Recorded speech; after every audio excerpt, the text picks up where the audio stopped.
Welcome to Beer Untapped with Perry Miller, the podcast. I'm joined by Seth. Hey, welcome, guys. Thanks for finding us on the internet. Now, these shows originally aired on Brookings Radio, but now they're all here for your enjoyment. I hope you like it. There you go. Sit back, enjoy the show, relax. Let us know if you want to see anything on future shows. As we said, this comes out live in the Brookings area, but enjoy this archive episode. Beer Untapped with Perry Miller.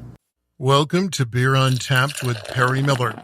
Just as most craft beer drinkers can point to a few specific beers that really got them into craft beer, brewers can point to a few beers that really got them into brewing. Seth Cook at Wooden Legs Brewing in Brookings says Newcastle Brown Ale was one of the first for him. That was one of the first kind of, back before when I started exploring beers outside of the big brands, there wasn't really a craft category here. You had domestics and imports, and that was kind of how they was labeled at the stores and on the menus. So the imports were the ones that I would try.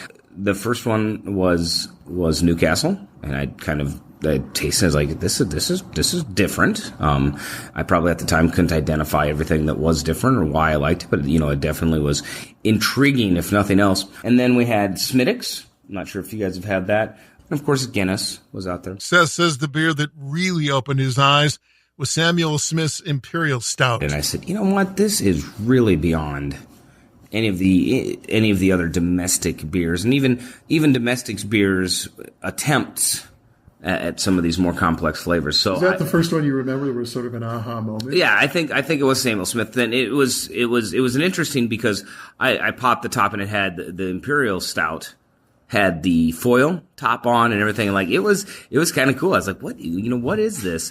Why would you do this? And we bought I think it was a 4-pack or something of those. My girlfriend at the time, now wife, thankfully, we shared those beers with her, and she's like, this is fantastic. So that's probably what started the journey, and what. And that remains to this day an excellent beer. Right, I mean, it remains to this day. Once we started getting into those, it kind of took off, and we started to try to search out those styles. And he started looking for beer made closer to home. We started to search out local breweries. Brow Brothers was one of the first that we could get our hands on, in this area at that time. This was one of the first that I can remember. I think we were able to get our hands on that even before we had Fat Tire or anything from New Belgium. More Beer Untapped is on the way. Welcome back to Beer Untapped with Perry Miller as we talk to Seth Cook from Wooden Legs Brewing in Brookings about the beers that helped make him a brewer. Newcastle Brown Ale, Samuel Smith's Imperial Stout were early key beers for Seth. An affinity for British styles was solidified with a visit to England and a chance to experience real ale firsthand. I went to visit my now business partner over in England, and we sat in the pubs and had some cask ale. And we sat in the pubs and really enjoyed them.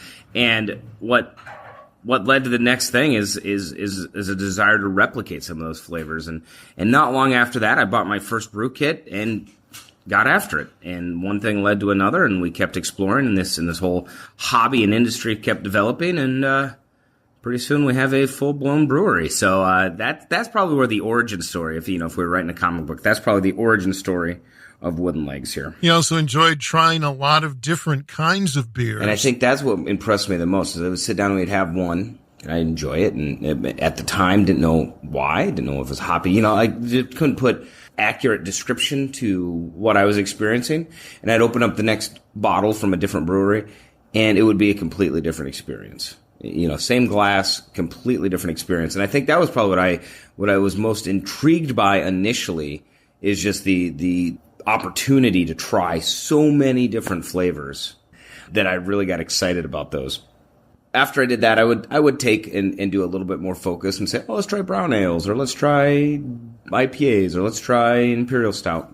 And was able to dial in a bit more on those. Another major beer moment for Seth came thanks to a bottle shop in Louisville, Kentucky, and a big double IPA. I ended up going into this beer store, and it was completely dedicated to everything beer. And I had asked the person behind the counter, just send me in the right direction. Like, there's no possible way I'm going to stay here long enough to try all of these, although I would. What would I like? And they pointed me to some Three Floyds beers, which I'd never had before. And specifically, Dreadnought is a bomber that they gave me.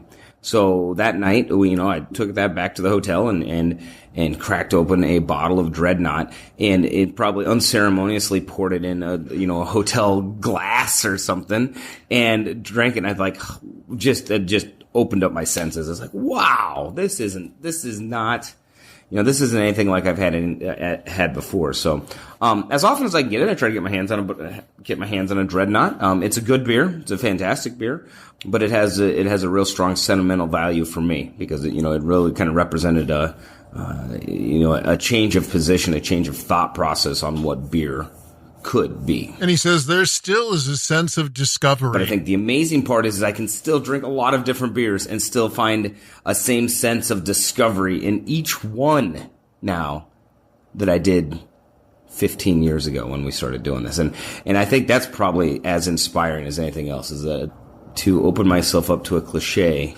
We haven't tapped out on this yet. So get out there, discover your eye-opening beers. That's it for this week's show. Until next time, drink local and drink responsibly. Thank you for listening to this archived edition of Beer Untapped with Perry Miller. Feel free to listen to other episodes, and if there's anything you'd like us to talk about on a future show, please let us know. Thanks again.